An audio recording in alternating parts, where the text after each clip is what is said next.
एक जमाने में एक जोड़ा बहुत दूर सरजमीन में रहा करते थे। उनकी कोई औलाद नहीं थी, लेकिन उनको एक लड़की की ख्वाहिश थी। थोड़े ही दिनों बाद नौजवान खातून एक बच्चे की उम्मीद कर रही थी।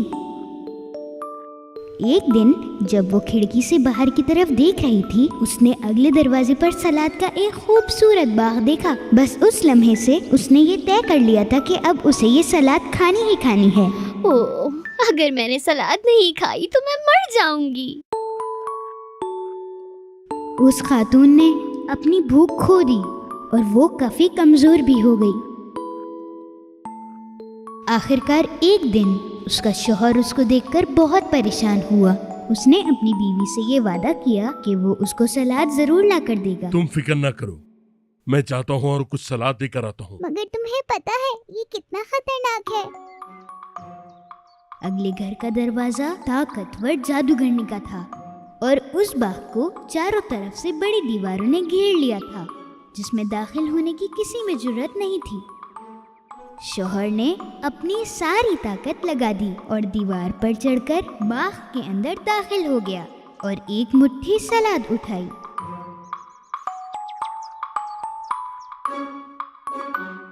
उसकी बीवी ने बड़ी खुशी के साथ सलाद खाई और उसे थोड़ा सा बेहतर महसूस हुआ, लेकिन बदकिस्मती से उसके लिए मुट्ठी भर काफी नहीं था।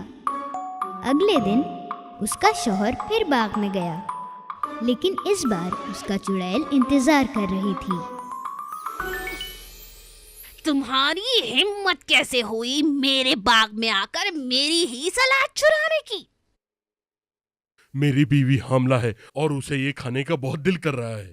तो तुम मुझसे आकर इसकी इजाजत भी तो ले सकते थे ना? दरअसल हम लोग आपसे बहुत डरते हैं। हम समझे कि आप हमें नहीं देंगी। मुझे माफ कर दें आप। माफ कर दूं तुम्हें? तुम्हें तो मैं सजा दूंगी। अगर मेरी बीवी ने ये सलाद नहीं खाई तो वो कमजोर हो जाएगी। आप मुझे ये मेहरबानी करके दे दें। तो क्यों ना हम एक मुआयदा कर लें? तुम जितनी सलाद ले जाना चाहो ले जा सकते हो, लेकिन उसके लिए एक शर्त होगी। जैसे ही तुम्हारा बच्चा पैदा हो जाएगा तुम उसे मेरे हवाले कर दोगे। खौफ के मारे उसने फौरन चुड़ैल की बात में हाँ मिला दी। कुछ ही महीनों के बाद बच्ची की पैदाइश हुई। जादूगरनी आई और बच्ची को ले गई।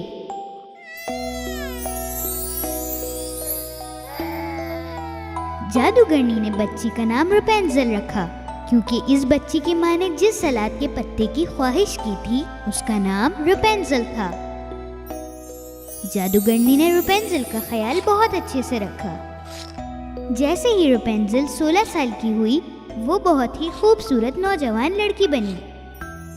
जादूगरनी ने इसे जंगल के पास एक टावर में रखा, लेकिन उस टावर में सीढ़ियां नहीं थी। बिल्कुल ऊपर एक छोटी खिड़की थी।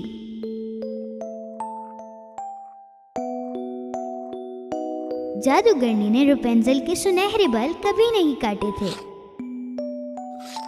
जब भी जादूगरनी उससे मिलने के लिए आती, वो नीचे से उसे आवाज देती, रपुंज़ेल, रपुंज़ेल, अपने बाल नीचे की तरफ फेंको।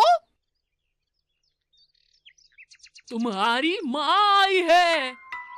रपुंज़ेल ने अपने सुनहरे बालों को छोटी खिड़की से नीचे फेंका और रपुंज़ेल के बालों की मदद से जादूगरनी ऊपर तक पहुंच सकी और कई सालों तक यही चलता रहा। और एक दिन एक शहजादा शिकार पर आया और दूर जंगल से उसे एक खूबसूरत आवाज सुनाई दी। ला ला ला। कितनी खूबसूरत आवाज है। उसने काफी सोचने के बाद अपने घोड़े को उस खूबसूरत आवाज की तरफ दौड़ाया। जैसे ही वो उस टावर पर पहुंचा जहां रपुंज़ेल रहती थी, उसने दाएं देखा और फिर बाएं देखा, लेकिन टावर पर चढ़ने के लिए सीढ़ियां या कुछ और नहीं था।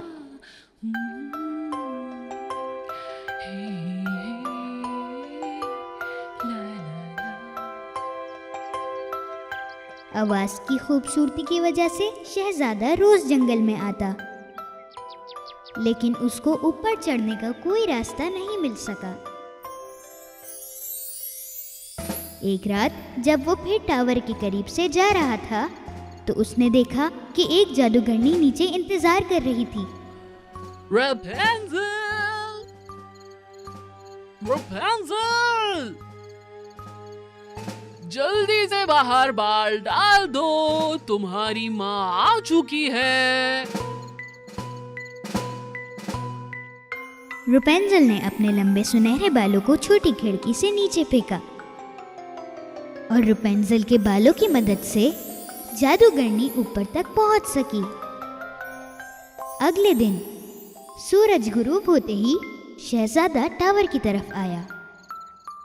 आवाज बदलते हुए ये कहा, रेपेंजल, रेपेंजल, अपने बालों को नीचे देखो, मैं तुम्हारी माँ हूँ।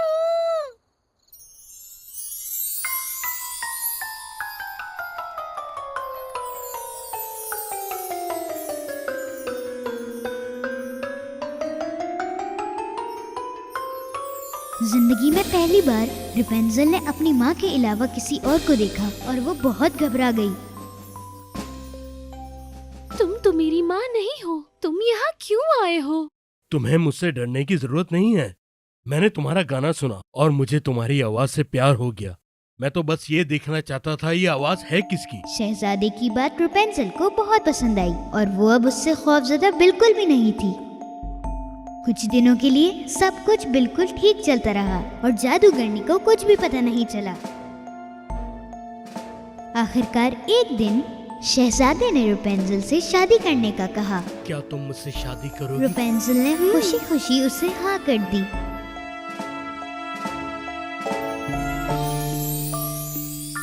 लेकिन रेपेंजल के पास टावर से नीचे उतरने का कोई तरीका नहीं था। अचानक उसके दिमाग में एक बहुत अच्छा आइडिया आया। शहजादा जब भी टावर से गुजरता तो वो रेपेंजल को एक कपड़े का टुकड़ा देकर जाता। रेपेंजल उन टुकड़ों को जोड़कर एक रस्सी बनाना चाह रही थी, लेकिन एक दिन रेपेंजल ने एक बहुत बड़ी गलती कर दी। उसने गलती से जादूगरनी से ये कहा, अम्मी, आपसे तेज तो शहजादा ऊपर आ जाता है। कौन शहजादा? कौन सा शहजादा, बताओ मुझे। और उसी वक्त जादूगरनी ये समझ गई कि दाल में कुछ काला है। मैंने कहा था ना, मुझे धोखा मत देना। मैं तुम्हें इस धोखेबाज दुनिया से दूर रखना चाहती थी, लेकिन तुमने। जादूगरनी अपने गुस्से को संभाल ना पाई और उसने रेपेंजल के सुनहरे बाल काट दिए।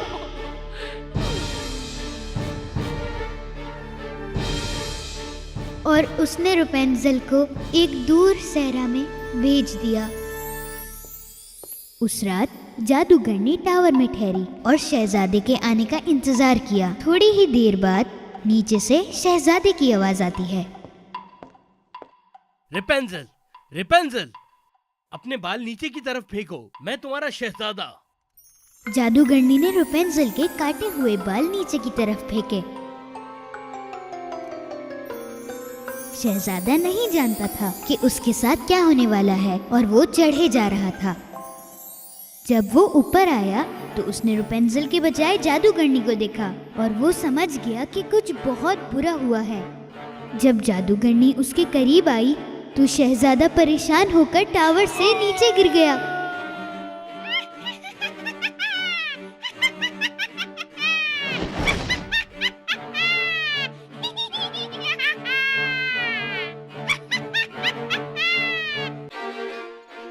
नीचे मौजूद झाड़ियों की वजह से शहजादा जिंदा तो बच गया, लेकिन कांटों की आंखों में घुसने की वजह से वो अब कभी भी नहीं देख सकता था। आंखों में आंसू लिए शहजादा जंगल की तरफ घूमता रहा, इस ख्वाहिश में कि किसी तरह उसे रेपेंजल मिल जाए। उसने अपना पेट पत्तों और फलों से भरा।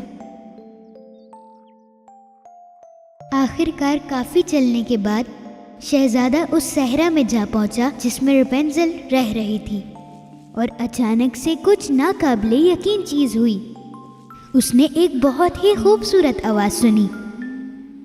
उसने फौरन उसकी आवाज पहचान ली।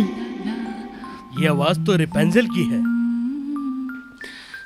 वो आवाज को सुन सुन के उस आवाज का पीछा करने लगा और जोर जोर से आवाजें देने लगा। रेपेंजेल, रेपेंजेल, रेपेंजेल। रेपेंजेल भी शहजादे की आवाज पहचान गई। तुम आ गए, वो शहजादे की तरफ दौड़ने लगी। मेरे शहजादे। आखिरकार उन दोनों ने एक दूसरे को ढूंढ लिया। रेपेंजेल ने शहजादे को देखकर गले लगा लिया और खुशी के आंसू बहाए। रेपेंजेल के आंसू ने शहजादे की आंखें नम कर दी और अचानक एक मौजज़ा हुआ।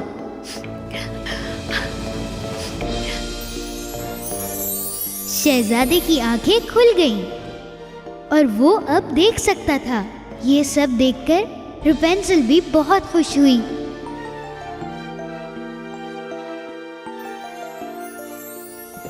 वो एक साथ मिलकर शहजादे के महल में आ गए, जहां उन दोनों का सबने बहुत अच्छे से इस्तकबाल किया